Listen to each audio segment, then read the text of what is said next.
Welcome to the How To in 2 Prone Back Extension Edition.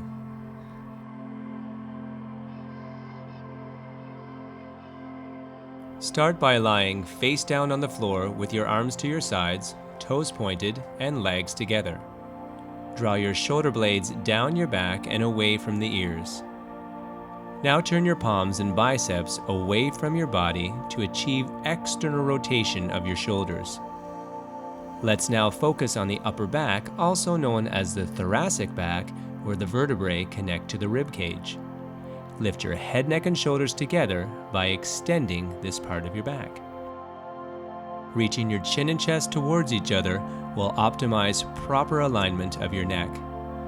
This exercise will engage the muscles in your upper back, along with the muscles in the back of the shoulders and the back of the upper arms.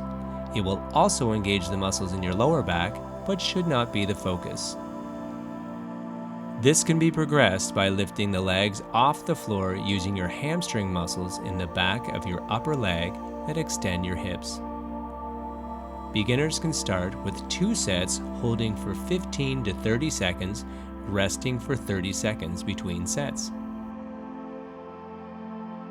Common faults include the arms rotating inward, shrugging of the shoulders, and extension of the neck.